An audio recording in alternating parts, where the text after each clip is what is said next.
Hello student, जय हिंद, वंदे मातरम। जैसा कि आप जानते हैं हम लोग रसायन विज्ञान का अनसॉल्व हल कर रहे हैं। तो देखिए, पहले का आप जानते हैं एक एक का से लेकर चा तक पूरे क्वेश्चन हल हो चुके हैं हमारे। आज हम लोग हल करेंगे दूसरा क्वेश्चन, दूसरा का खा गा घा इस तरीके से। तो आप चीज़ों को समझिए। जैसे कि दूसरा खा यहाँ लिखा हुआ है तो बोलेंगे सर का कहाँ गया, क्योंकि का सिलेबस से कट चुका इसलिए इसको नहीं पढ़ेंगे। ठीक है, तो कहाँ से स्टार्ट करेंगे? खा से।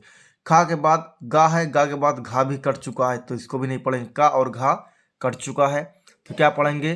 खा और गा पढ़ेंगे। तो आइए देखते हैं कौन सा टॉपिक है, क्या है।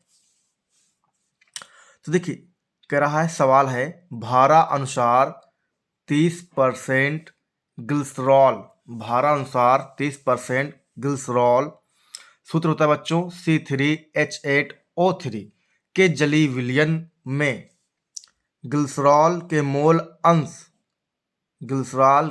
अंश की गणना कीजिए। क्या निकालना है? मोल अंश निकालना है, वो भी किसका? सिर्फ और सिर्फ ग्लिसरॉल का निकालना है। ठीक है, तो आइए देखते हैं। तो अब देखिए, ग्लिसरॉल का द्रव्यमान कितना है बच्चों? 30 ग्राम। ऐसा क्यों हो गया? क्योंकि देखिए यहाँ जो दिया हुआ है 30%, ठीक है, वो क्या है? इसका मतलब क्या है? 100। क्या बच्चों? 100 होता है। 100 में से 30 निकल गया ग्लिसरॉल तो कितना बचेगा? 70 बचेगा। और 70 ग्राम क्या होगा आपका? जल। लेकिन जल की बात अभी यहाँ नहीं किया, इसका वेट हमें आवश्यकता ही नहीं इसके भार की, इसलिए हम इसको नहीं लिखेंगे। ठीक, समझ गए? कितना आएगा? 30। तो ग्लिसरॉल का द्रव्यमान 30 ग्राम हो जाएगा। अब देखो, मैंने यहाँ लिख दिया वैसे भी, ठीक है, लेकिन जरूरत शायद नहीं है। जल का द्रव्यमान कितना होगा? 70 ग्राम। तो ग्लिसरॉल का जो अणुभार निकालते हैं बच्चों कितना होता है? 92 ग्राम। ठीक है, कैसे निकालते हैं आइए देख लेते हैं। ठीक है, अब यहाँ आप लिखेंगे सी का परमाणु भार कितना होता है? 12, और यहाँ 3 तो 3 से गुणा करा देंगे। ठीक है, और प्लस एच का रखेंगे 1, और गुणे कितना? यहाँ 8 से गुणा करा देंगे।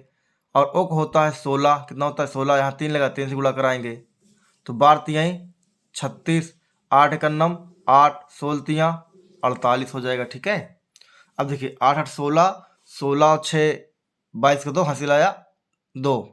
अब देखो 4 3 7 2 9, 92 आ गया। ठीक, इस तरीके से ये 92 आ गया हमारा अणुभार। ठीक है, अब देखिए जल का अणुभार कितना? 18 ग्राम।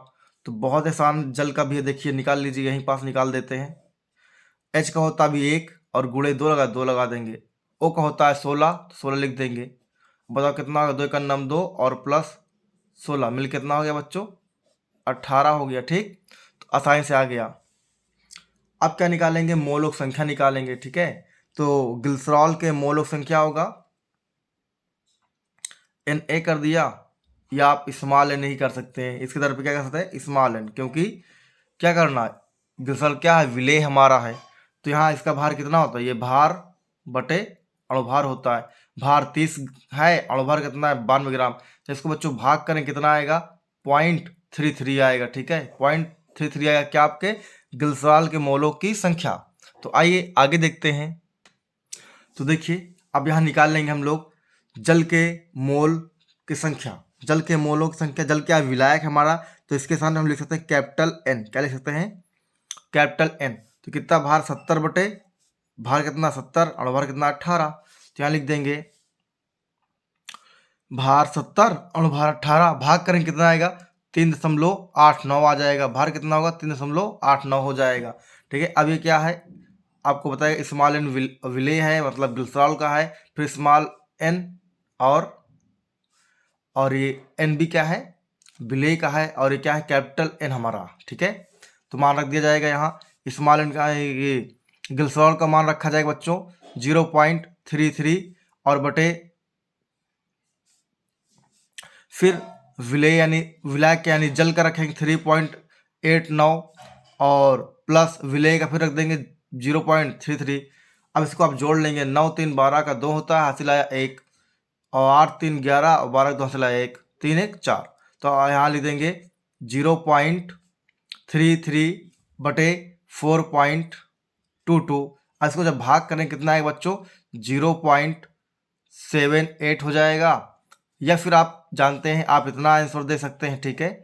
या फिर आप क्या करेंगे, एक अंक इसमें जोड़ देंगे, इसमें एक अंक जोड़ के और उसको हटा देंगे, क्या आ जाएगा 0.08, ये हो जाएगा हमारा मोल अंश, ठीक है। चलिए नेक्स्ट सवाल देखते हैं कौन सा टॉपिक है हमारा। तो देखिए बच्चों, नेक्स्ट है आपका दूसरे का गा। हमने पहले बता दिया है दूसरे का का नहीं पढ़ना है, दूसरे खा नहीं पढ़ना है, ठीक है। ये दोनों क्वेश्चन क्या है सिलेबस में नहीं अपने, तो हम लोग इसको नहीं हल करेंगे, ठीक है। पूछा क्या है बच्चों, देखिए डेनियल सेल के लिए मानक इलेक्ट्रोड विभव का मान कितना दिया है, 1.1 वी मतलब वोल्ट। तो कह रहा निम्नलिखित के लिए मानक गिब्स ऊर्जा की गणना कीजिए। आइए देखते हैं।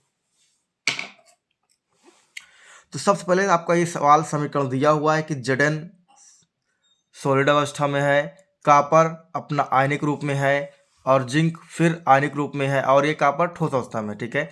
तो इसके लिए निकालना बच्चों क्या हम लोग को गिब्स ऊर्जा। तो देखिए इसे ही क्या बोलते हैं, डेल्टा जी नॉट को बोलते हैं मानक गिब्स ऊर्जा, ठीक है। मानक गिब्स ऊर्जा कहा जाता है। और ई क्या होता है आपका बताया गया था अभी, फिर मैं लिख दे रहा हूं, ई क्या है, इलेक्ट्रोड विभव, इलेक्ट्रोड विभव। एफ क्या आपका, फैराडे, फैराडे, ठीक है। और एन क्या होता है, संतुलित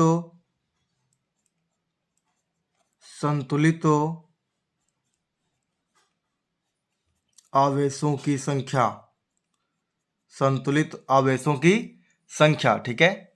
ये हो गए। अब जो है हम लोग आगे देखेंगे कौन सा क्या मान दिया है, ठीक है। तो देखिए यहाँ पे कितने मान है, +2 है, यहाँ पे कितना है +2 है। तो ये क्या आ गया, स्मॉल n क्या है, संतुलित आवेशों की संख्या कितना 2 हो जाएगा, ठीक है। फैराडे मान आपको याद करना पड़ता है, F बराबर 96,500 कूलाम होता है।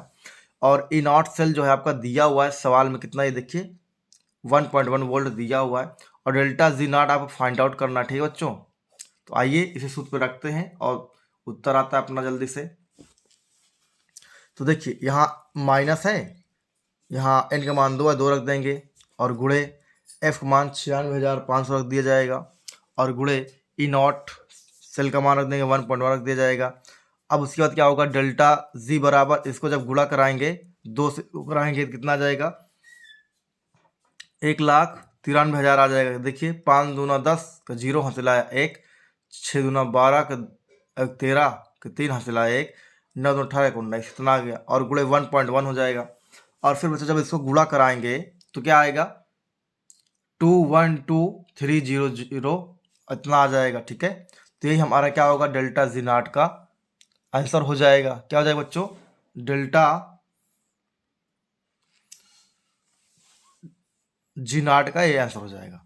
तो इस तरीके से बच्चों अपना दूसरा का खा और गा दोनों कंप्लीट हो गया है, ठीक है, दोनों कंप्लीट हो गया है। तो वीडियो जो पहली बार विजिट कर रहा हो जरूर चैनल को सब्सक्राइब करे और लाइक करे, जिससे उसे पूरे अनसॉल्व्ड का हल मिल सके और उसे यहाँ वहाँ कहीं भटकना ना पड़े, ठीक है बच्चों। तो फिर आप चैनल को सब्सक्राइब करें, लाइक करें, वीडियो देखें और ऐश करें। और नेक्स्ट दिन अगले दिन जो है हम लोग मिलते हैं अगली वीडियो में। जय हिंद, वंदे मातरम।